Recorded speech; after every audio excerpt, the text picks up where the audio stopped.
Hello everyone, আপনারা সবাই কেমন আছেন? আমাদের চ্যানেল ওয়ান্ডারিং অ্যান্ড ক্যাপচারিংয়ে আপনাদের সবাইকে স্বাগত জানাই।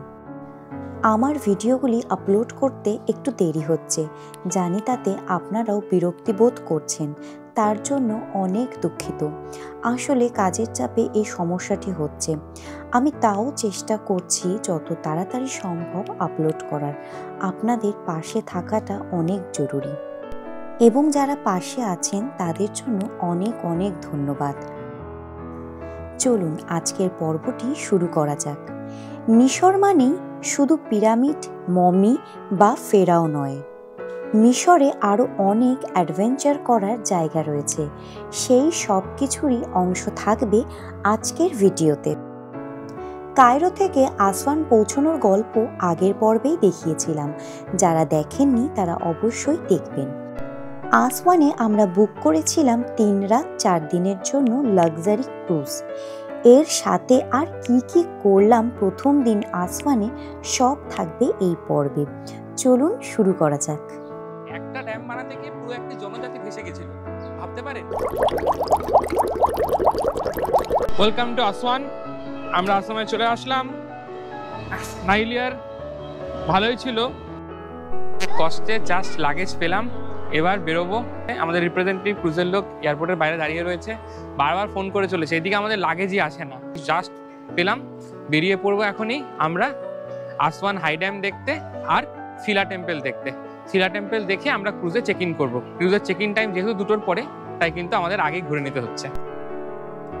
আসওয়ানে আমরা বুক করেছিলাম ক্রুজ। আজ থেকে শুরু হবে এই ক্রুজে করে নীল নদের ওপর দিয়ে পাড়ি দেওয়া। 3 রাত 4 দিনের এই ক্রুজ জার্নি করে আমরা পৌঁছে যাব লাক্সারে। প্রতি জনায় এই ক্রুজ জার্নিতে খরচা পড়েছিল 31,000 টাকা করে। আমি বুকিং ডিটেলস ডেসক্রিপশন বক্সে দিয়ে দেব। এখন আপনারা ভাবতেই পারেন এত টাকা খরচা করে কি কি ফ্যাসিলিটি আমরা এই ক্রুজ রাইডে পেয়েছি। সবটাই বলবো ভিডিওর মাধ্যমে, তার জন্য ভিডিওটি পুরো দেখতে হবে। এয়ারপোর্ট থেকে বেরিয়েই ক্রুজের লোক ওয়েট করছিল অ্যারাইভালসের গেটে। হাই, হি ইজ মুস্তাফা, আমাদের ট্যুরের আজকের এজেন্ট। উনি আমাদেরকে নিতে এসেছেন এয়ারপোর্টে। হাই, আই এম প্রদীপ্ত। ইয়া, উনি আমাদেরকে নিয়ে যাবেন এখন গাড়িতে করে সোজা আসওয়ান হাই ড্যাম দেখাতে। আমরা সোজা বেরিয়ে পড়বো এখন আসওয়ান হাই ড্যাম দেখতে। এখানে কিন্তু ঠান্ডা নেই বললেই চলে, রীতিমতো গরম। আসওয়ান কিন্তু সাউথ অফ ইজিপ্ট। আমরা আগে সাউথে চলে এলাম, কায়রো অনেকটা নর্থ থেকে সাউথে চলে এলাম। এবার নাইল রিভার ধরে আমরা ক্রুজে করে করে এখান থেকে নাইল থেকে লাক্সার অব্দি 3 রাত 4 দিনের ক্রুজ আমরা আজকে বুক করেছি। তো সুতরাং এই 3 রাত 4 দিনের এই পুরো পর্বটাকে আমরা চেষ্টা করব 3 থেকে 4টে এপিসোডের মধ্যে ডিভাইড করে বলতে। 12 সিটারের হুন্ডাই ট্রাভেলার করে আমরা এখন চলে যাচ্ছি আসওয়ান হাই ড্যাম দেখতে। সাথে ছিল আরও ট্যুরিস্ট যারা আমাদেরই মতো ক্রুজ প্যাকেজটি বুক করেছিল। পৌঁছে গেলাম আমরা আসওয়ান হাই ড্যামে। টিকিট প্রাইস পড়ল 200 ইজিপশিয়ান পাউন্ড করে। এখানে ছোট্ট একটি ইনফরমেশন দিয়ে রাখি, এই ক্রুজ রাইডের প্যাকেজটিতে কোনো ভিজিটিং স্পটে টিকিট ইনক্লুডেড থাকবে না, আপনাদের নিজেকেই কাটতে হবে। বাদবাকি সবটাই প্যাকেজের মধ্যে ইনক্লুডেড থাকবে। এই হলো সেই আসওয়ান হাই ড্যাম। এই ড্যামটা সম্বন্ধে আপনার দুটো কথা বলতে চাই। এই ড্যামটা কিন্তু নীল নদের উপর সবথেকে উঁচু ড্যাম এবং সবচেয়ে গুরুত্বপূর্ণ ড্যাম। আপনারা জানেন নীল নদ কিন্তু শুধুমাত্র ইজিপ্ট নয়, টোটাল 11টা দেশ জুড়ে বয়ে চলে যায়। আর সাউথ আফ্রিকাতে লেক ভিক্টোরিয়া থেকে এটা অরিজিনেট করে। এটা কিন্তু একদম ভূমধ্য সাগরে এসে মেলে। পুরো অববাহিকা জুড়ে কিন্তু রয়েছে বিভিন্ন রকম সভ্যতা, বিভিন্ন মানুষের বাস এবং বিভিন্ন দেশের জন্য এই নদী হয়ে উঠেছে অত্যন্ত গুরুত্বপূর্ণ। তার মধ্যে অন্যতম গুরুত্বপূর্ণ দেশ হলো এই ইজিপ্ট। আর এই ইজিপ্টে কিন্তু প্রথমবার এই নীল নদের ধারে বাঁধ তৈরি করেছিল। কেন জানেন? হাইড্রো ইলেকট্রিসিটি তৈরি করার জন্য। 1960 থেকে 1971 অব্দি তৎকালীন সোভিয়েত ইউনিয়নের সঙ্গে হাত মিলিয়ে এরা কিন্তু এই ড্যামটা তৈরি করেছিল। ইথিওপিয়া হয়ে যখন ইজিপ্টে ঢোকে, এই আসওয়ানে এই ড্যামটা প্রথমবার দেওয়া হয়। তৎকালীন সময় 1960-তে এদের প্রেসিডেন্ট ছিল নাসির বলে একজন। সে এই ড্যামের এই সবথেকে বড় প্রজেক্ট, এটা গোটা ইজিপ্টের সবথেকে দীর্ঘতম প্রজেক্ট, 30,000 ইজিপশিয়ান এই প্রজেক্টটাতে কাজ করেছিল শুধুমাত্র এই ড্যামটা বানানোর জন্য, যাতে করে হাইড্রো ইলেকট্রিসিটি তৈরি করা যায়। নীল নদের জন্য যে প্লাবন হয়, সেই প্লাবনের হাত থেকে নীল নদকে বাঁচানোর জন্য এই ড্যামটা তৈরি করা হয়েছিল। কিন্তু সব কিছু ভালো করতে গিয়ে কিছু কিছু খারাপও হয়ে যায়, তাই না? আর সেটাই হয়েছিল এই ড্যামটা তৈরি করতে গিয়ে। এই ড্যামটা যখন তৈরি করা হয়, যদিও ইজিপ্টকে তো বন্যার হাত থেকে বাঁচানো গেছিল, কিন্তু এই ড্যামটা বানানোর জন্য এখানে প্রচুর প্লাবন হয়ে যায়। মানে কি হয়, জল আটকে যায় এবং উল্টো ফিরে চলে আসে। এবং উল্টো ফিরে আসার জন্য কি হয়, এখানে নুবিয়ান উপজাতি যারা সাউথ সুদান থেকে এই ইজিপ্টে এসে বসবাস করতো, তারা কিন্তু তাদের গ্রাম কিন্তু পুরো ভেসে চলে যায়। এই ভেসে যাওয়ার জন্য কি হয়েছিল, তারা পুরো বাস্তুহারা হয়ে পড়ে। এবং তাদের সবথেকে গুরুত্বপূর্ণ ফিলে টেম্পল, যেটা একটু পরেই আমরা যাব, সেই ফিলে টেম্পলও কিন্তু পুরো জলের তলায় চলে আসে। সেই ফিলে টেম্পলকে বাঁচানোর জন্য, সেই গ্রামকে বাঁচানোর জন্য ওরা কি করে, তখন ফিলে টেম্পলটাকে অন্য জায়গায় শিফট করে এবং নুবিয়ান পুরো ভিলেজটাকে তারা অন্য জায়গায় স্থানান্তরিত করে। চলুন তাহলে আমরা এবার এই দিকটা দেখতে পাচ্ছেন, এটা কিন্তু নীল নদ, মানে ঠিক ড্যামটা দিয়ে জলটাকে এখানে আটকে দেওয়া হয়েছে। আর ড্যামটা দেওয়ার জন্য বাকি যে জলটা আটকা পড়েছে সেটা ওই পাশে লেক নাসির, সেটা আমরা চলুন দেখে আসি। লেক নাসির আমাদের পিছনে ঠিক রয়েছে লেক নাসির। এই লেকটাই কিন্তু এই ড্যামটা দেওয়ার জন্য তৈরি হয়েছিল। আচ্ছা, এই যে লেক নাসির দেখতে পাচ্ছেন, এখানেই কিন্তু নুবিয়ান ভিলেজ ছিল। এইখান থেকে শুরু করে আবু সিম্বল টেম্পল, যেটা আমরা কালকে সকালে যাব, এই পুরো জায়গাটা জুড়ে এত বন্যা হয়েছিল, পুরো ভেসে গেছিল। মানে পুরো গ্রামগুলো জলের তলায় চলে যায়, আর ফিলে টেম্পলটার সঙ্গে জলের তলায় চলে যায়। তখন ওরা কি করে, গভর্নমেন্ট দেখে যে ও বাবা, একটা কাজ করতে গিয়ে তো অন্যদিকে বিপদ হয়ে গেছে, তখন পুরো নুবিয়ান ভিলেজটাকে এখান থেকে স্থানান্তরিত করে নর্থ আসওয়ানে নিয়ে যাওয়া হয়। আর ফিলে টেম্পলকে পিস বাই পিস কেটে, 47,000 পিস বাই পিস কেটে অন্য জায়গায় স্থানান্তরিত করা হয়। এবং ফিলে টেম্পল আমরা গিয়ে দেখবো যে স্থানান্তরিত করার জন্য মানে পুরো বোঝা যায় কিনা।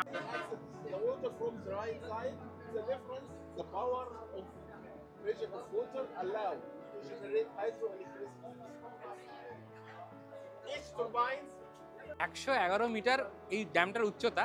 আর এই ড্যাম এত উচ্চতার জন্য কিন্তু যথেষ্ট পরিমাণে হাইড্রো ইলেকট্রিসিটিও তৈরি হয়। আর সেই হাইড্রো ইলেকট্রিসিটি দিয়েই কিন্তু এই আসওয়ান শহরের ম্যাক্সিমামটা ইলেকট্রিফাইড। একটা ড্যাম বানাতে গিয়ে পুরো একটি জনজাতি ভেসে গেছিল, ভাবতে পারেন। প্রথম দিন প্রত্যেকটা ক্রুজ শিপেই আপনারা যদি বুকিং করছেন, তাহলে কিন্তু এই ক্রুজে চেক ইন করার আগে অবধি আপনাকে আসওয়ান হাই ড্যাম দেখাতে নিয়ে আসবে। কারো কারো লাঞ্চের আগে আসওয়ান হাই ড্যাম থাকে, আর তারপরে লাঞ্চের পরে থাকে নুবিয়ান ভিলেজ। আমাদের আবার উল্টো, আমাদের আবার লাঞ্চের আগেই রয়েছে আসওয়ান হাই ড্যাম, ফিলে টেম্পল, আবার লাঞ্চের পরে রয়েছে নুবিয়ান ভিলেজ। আমি দেখতে পাচ্ছি, আমি কিন্তু এতটা রিসার্চ করিনি, আমি মোটামুটি একটা রিসার্চ করেছিলাম মেইন টেম্পলসগুলো আমার ক্রুজে রয়েছে কিনা। কিন্তু দেখতে পাচ্ছি ক্রুজটা কিন্তু ভীষণই ভালো, মানে সবকটা কিছু ইনক্লুশন করেছে, খালি এন্ট্রি টিকিটসগুলো এক্সট্রা পে করতে হবে। সাজেস্ট করব, যদি আপনারা ইজিপ্ট আসছেন, তাহলে কিন্তু এই ক্রুজটা চেষ্টা করবেন আপনাদের পুরো আইটিনারির মধ্যে ইনক্লুড করার। এই ক্রুজটা ইনক্লুড করলে কিন্তু এই জায়গাগুলো ওরাই ঘুরিয়ে দেবে, আপনাদের কোনো রকম দায়িত্ব নিতে হবে না, আর যথেষ্ট সময়ও কিন্তু দিচ্ছে। দেখতেই পাচ্ছেন আমি ভিডিও বানাচ্ছি, জানি ভিডিও বানাতে অনেকটা বেশি সময় লাগে, তাও ওরা কিন্তু সেই টাইমটা ভালোই পারমিট করছে। আমরা এখন রওনা দিলাম ফিলে মন্দিরের উদ্দেশ্যে। আমরা চলে আসলাম ফিলে টেম্পল দেখতে। এই ফিলে টেম্পল কিন্তু গড আইসিসের তৈরি।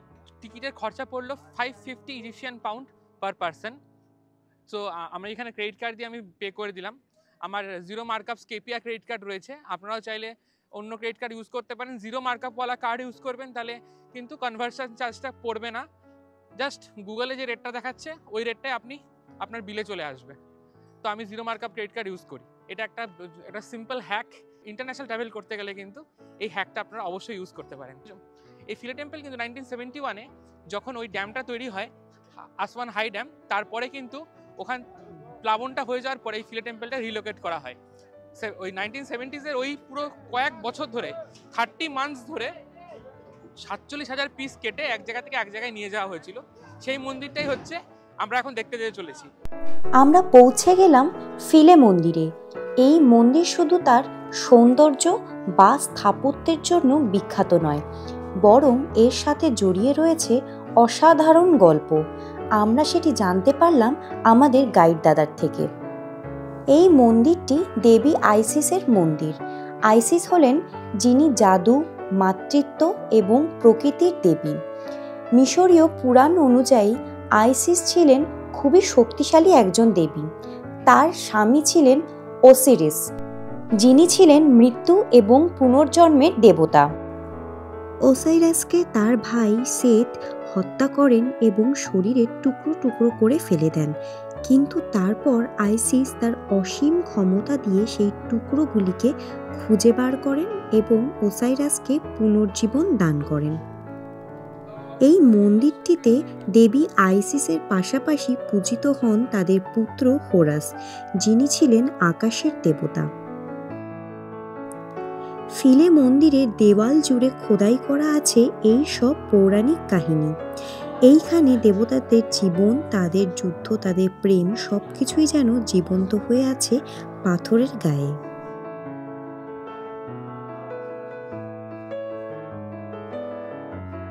ভাবলে অবাক হয়ে যাচ্ছে, দেখুন এই মন্দিরটা নাকি 47,000 পিস কেটে কেটে একটার পর একটা সাজিয়ে আবার রিবিল্ড করা হয়েছে। দেখে কি বোঝা যাবে? দেখুন, বোঝার উপায় নেই যেটা নাকি কেটে অন্য জায়গা থেকে এখানে নিয়ে আসা হয়েছে, কতটা নিখুঁতভাবে নিয়ে আসা হয়েছে।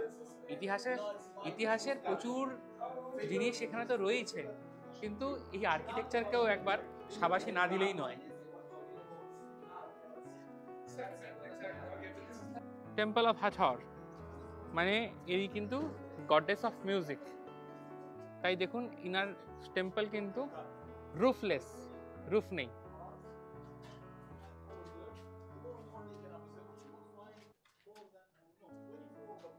শেষ হিরোগ্লিফিক্স, এরপরে কিন্তু হিরোগ্লিফিক্সের আর কোনো সাইন গোটা ইজিপ্টে পাওয়া যায়নি, আর কোনো মন্দিরে খোদাই করা হয়নি। আনুমানিক 1600 বছর আগে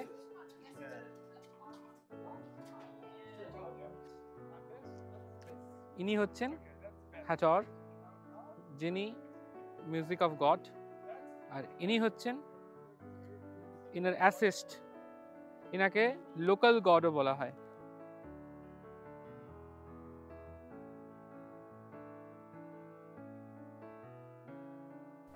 ফিলে টেম্পল দেখবার পর আমরা রওনা দিলাম আমাদের ক্রুজের দিকে।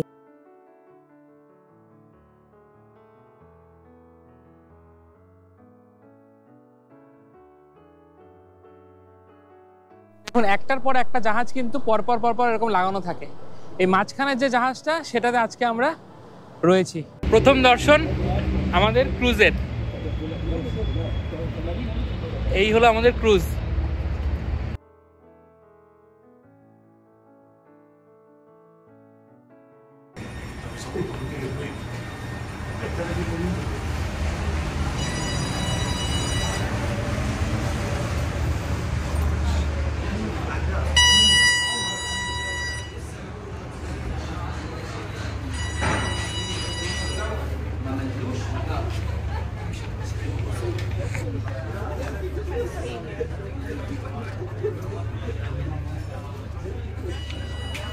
বোটে এন্টার হওয়া মাত্রই সবার প্রথম কাজ হচ্ছে রেজিস্ট্রেশন করা, সেটাই চলছে। আর সঙ্গে চলে এলো এরকম টেস্টি ওয়েলকাম ড্রিঙ্ক, কিসের জুস কিন্তু বুঝতে পারছি না, টকটক লাগছে কিন্তু হেভি খেতে। মা এতক্ষণ পরে একটু শান্তি পেয়েছে, সকাল থেকে এত জার্নি হয়ে গিয়েছে, এবার শান্তি মার। আর ইনি what's the name? Zainab. Oh, My name is Zainab. উনার নাম জেনা, উনি আমাদের হোস্ট। How are you? উনি আমাদের হোস্ট এই পুরো ট্রিপের, এই বোট থেকে যে ট্রিপগুলো কন্ডাক্ট হবে। চলুন তাহলে আপনাদের একটু রুম ট্যুর করে দিই। আজকে আমাদের ক্রুজের আমাদের রুম দিয়ে দিল, একটা পাসপোর্টের জেরক্স কপি রেখে দিল ওরা নিজেরা। আর এই হলো আমাদের আগামী 3 দিনের 3 রাত 4 দিনের ঠিকানা, আমাদের ক্রুজ। প্রথমবার ক্রুজে আমি আন্দামানের অল্পক্ষণের ক্রুজ তো করেছি, আজ 3 রাত 4 দিনের জন্য এই ক্রুজে আমরা থাকব। দেখুন ভালোই কিন্তু ব্যবস্থা, সব কিছুই রয়েছে, টেবিল রয়েছে। এইদিকে পর্দা সরালে আশা করছি জল দেখা যাবে। হ্যাঁ ঠিক তাই, এখন জাহাজ নোঙর করে রেখেছে অন্য জাহাজের সাথে। আর এটা হচ্ছে বাথরুম, বাথরুমের লাইট কোথায়? ওকে, ওয়াশরুমটা তো বেশ ভালোই ব্যবস্থা দেখতে পাচ্ছি।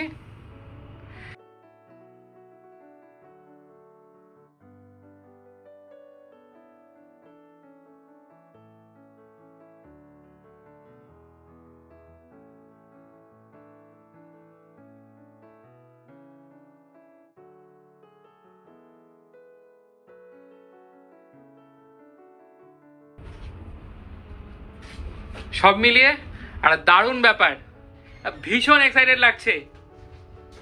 আমরা চলে আসলাম আমাদের ক্রুজে। এখন আমাদের লাঞ্চের পালা। বিভিন্ন রকম আইটেমস রয়েছে। প্রথমে কি রয়েছে মা? এটা ভাত নাকি?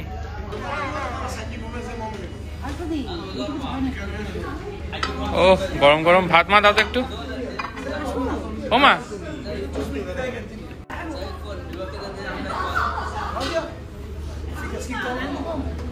বাস। তারপরে কি রয়েছে পিয়ালি? এটা চিকেন। বাহ বাহ, যা খিদে পেয়েছে না, গরম গরম ভাত আর চিকেন। আমাকে দিয়ে দাও পিয়ালি 2 পিস। যেহেতু ভিডিও করছি, পিয়ালিকে আমি আজকে আমার হেল্পার বানিয়ে ফেলেছি। একটু গ্রেভি, একটু গ্রেভি।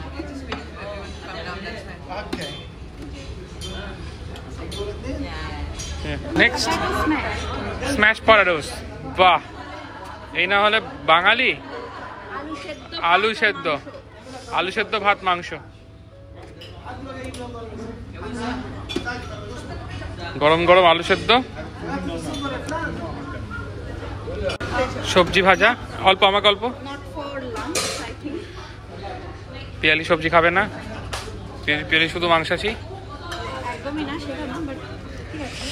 আর কি রয়েছে? ক্যারট গ্যাটান নাকি, বুঝতে পারছি কি জিনিস, বুঝতে পারছি না, খাওয়া যাবে না। আর ও, এটা মনে হচ্ছে স্কুইড। ও আচ্ছা আচ্ছা, বেসিক্যালি আলু ভাজা। আলু ভাজা, আলু ভাজা, হ্যাঁ হ্যাঁ, এটা আলু ভাজা। হ্যাঁ, এটা আলু ভাজা দাও। না না, এটা আলু ভাজা না, এটা অন্য কিছু। কিছু একটা হবে। খিদে পেয়েছে, সব খেয়ে দেবো এখন। কলা, কমলা লেবু, এটা কি বুঝতে পারছি না, খেজুর, আর ডেজার্টে রয়েছে বাকলাভা, কেক আর পেস্ট্রিজ। দুপুরের লাঞ্চটি ছিল অসাধারণ। চলুন এবারে আপনাদের ক্রুজটি পুরো ঘুরে দেখাই। ক্রিসমাসের কারণে ক্রুজটি খুব সুন্দরভাবে সাজানো ছিল।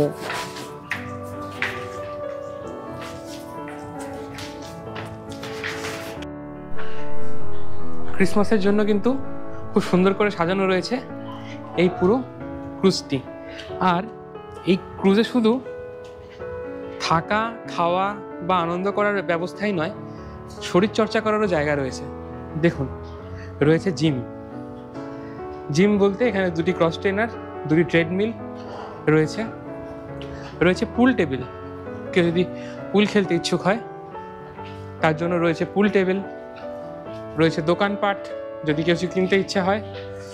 আর রয়েছে একটি reading room and indoor gaming রুমও একটা রয়েছে, যেখানে পিয়ালি অলরেডি দাবা সাজিয়ে বসে আছে আমার জন্য, কারণ ও কিন্তু ভীষণ আগ্রহ দাবা খেলার প্রতি।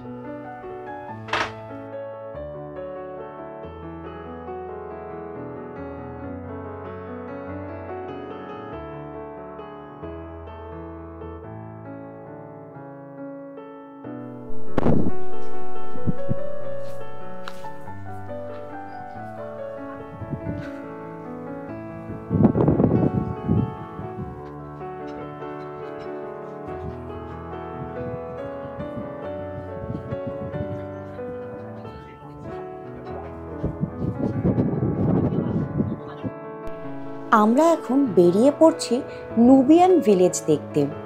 আগেই প্রদীপ্ত আপনাদের বলেছে এই ভিলেজটি পুরোপুরি জলের তলায় তলিয়ে গিয়েছিল। এটিকে আবার স্থানান্তরিত করা হয়েছে নর্থ আসওয়ানে। সেই গ্রামটি আজকে আমরা দেখতে যাচ্ছি।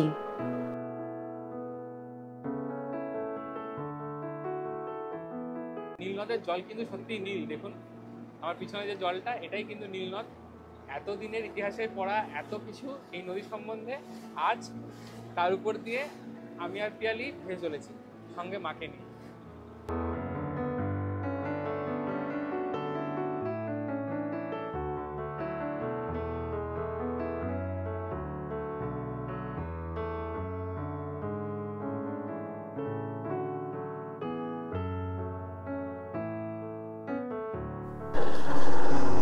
ইনি আমাদেরকে নিয়ে চলেছে এই নুবিয়ান ভিলেজে।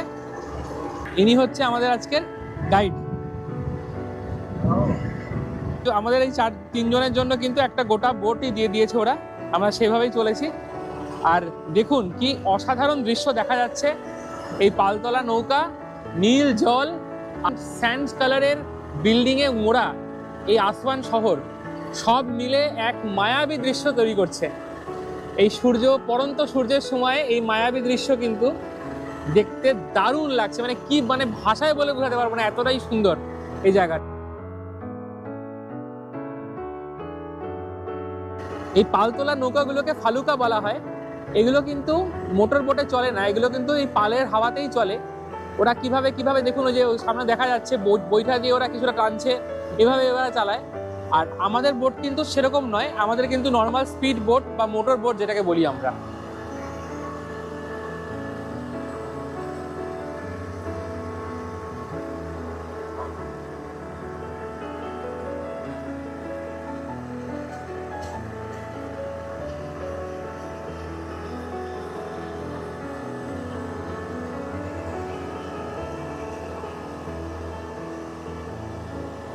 দেখছেন কি সুন্দর লাগছে এই পালতোলা নৌকা করে যাওয়ার, ওটাও এক অন্যরকম মজা।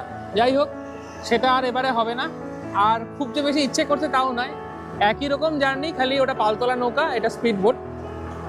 আর এরকম দেখুন নুবিয়ান ভিলেজ থেকে বেশ কিছু বাচ্চা চলে আসে গান গাইতে গাইতে।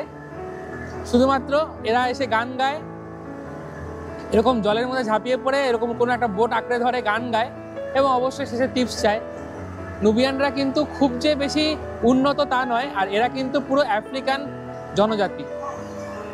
দূরে যে পাহাড় দেখা যাচ্ছে, এই পাহাড়ের ভিতরে গুহ কেটে ঘর বানিয়ে কিন্তু মানুষজন থাকতো এক সময়, এখন আর থাকে না, সেটা এখন টুরিস্ট স্পট হয়ে গিয়েছে।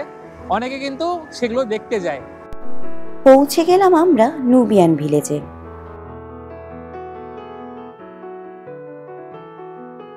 নুবিয়ান ভিলেজের বিশেষত্ব হলো এদের ছাদগুলো কিন্তু গোল গোল। ম্যাক্সিমাম বাড়িতে কিন্তু এরকম গোল ছাদ দেখতে পাচ্ছি। দেখুন, ম্যাক্সিমাম বাড়িতে এরকম গোল ছাদ।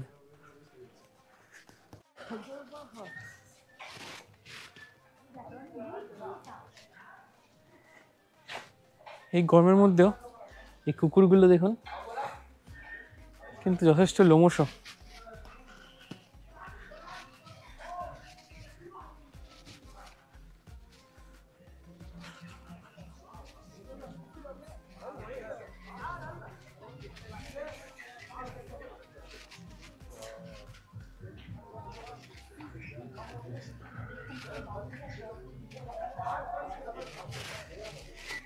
এই দেখুন স্যান্ড দিয়ে আর্টগুলো, এই একটার পর একটা স্যান্ড দিয়ে আর্টগুলো তৈরি করা হয়, ভীষণ কঠিন বানানো। এগুলো ভিডিওতে দেখেছিলাম আর সচক্ষে দেখলাম।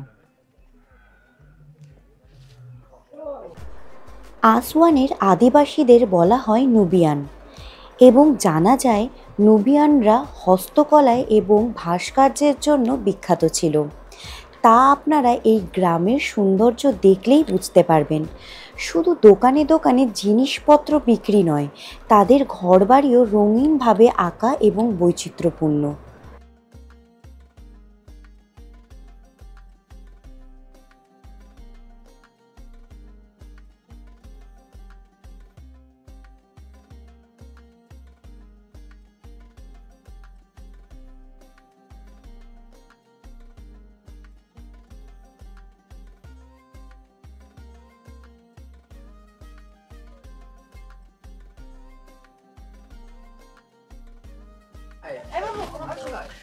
এখানে এরকম রকমারি পাথরের, what's the material of this?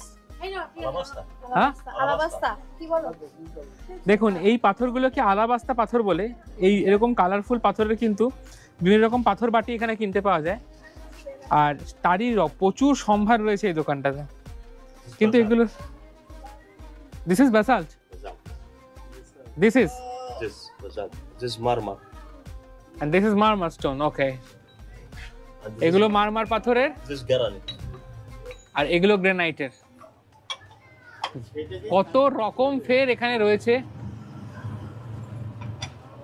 বিভিন্ন পণ্য রয়েছে, এগুলো ইন্ডিয়াতে নিয়ে যাওয়াটাও একটা কাজ। দেখে খুব পছন্দ হলেও কেনাটা কিন্তু খুব কঠিন ব্যাপার একটা।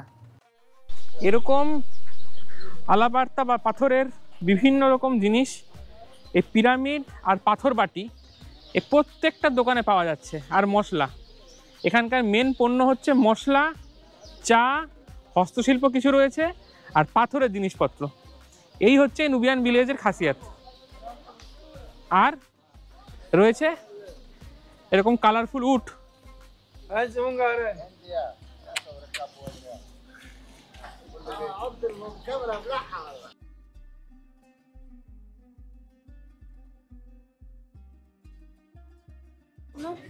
মজাটা দেখবেন। এগুলো বলুন তো কি? এগুলো হলো জবা ফুল। এরা জবা ফুল দিয়ে হিবিস্কাস টি খায়, সেটারই বিশেষত্ব হলো এটা। এই যে পিয়ালি পিয়ালি গন্ধ শুকছে, এই হলো গন্ধ দারুণ, এটা অরেঞ্জ টি। আর এই হলো হিবিস্কাস টি। খেতে কিন্তু খুব ভালো। আমি হিবিস্কাস টি একবার খেয়েছিলাম, যাই হোক খেতে খুব ভালো। দেখি এত কিছু তো নেওয়া যাবে না, কিছু কিনে অবশ্যই নেব। আর আমরা যারা বাইরের থেকে এরকম পর্যটক হিসেবে আসি, তাদের তো এতটা ফান্ডসও থাকে না। আর আমি একদম বাজেট ট্রাভেল করতে পছন্দ করি। এইবার প্রথম মা এসছে জন্য এত এসি গাড়ি এগুলো বুক করেছি, নাহলে আমি পুরোটাই লোকালে ট্রাভেল করেছি। আমি টার্কি, আপনি দেখেছেন টার্কি সিরিজ আপনারা।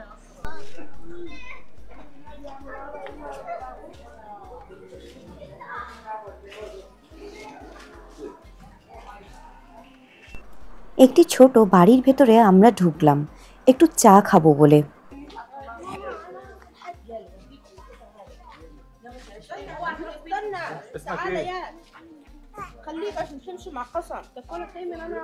আমাদের গাইড দাদা আমাদের জন্য নিয়ে এসেছে এরকম হিবিস্কাস টি। এটা কিন্তু আমাদের ট্রিপের সাথে কমপ্লিমেন্টারি। সত্যি কথা বলতে এরকম হিবিস্কাস টি আগেও খেয়েছি একবার, আজও খেলাম, স্বাদ একই, ভালো খেতে। বাংলা একটা কথা আছে যে কেউ কোনো কাজ ডিলে করলে তাকে বলা হয় কুমির ছানা দেখাস না, সেই কুমির ছানার গল্প। আজ আমি সত্যিকারের কুমির ছানা আপনাদেরকে দেখাচ্ছি। এই দেখুন, সত্যিকারের কুমির ছানা, কিন্তু কত কুমির দেখুন।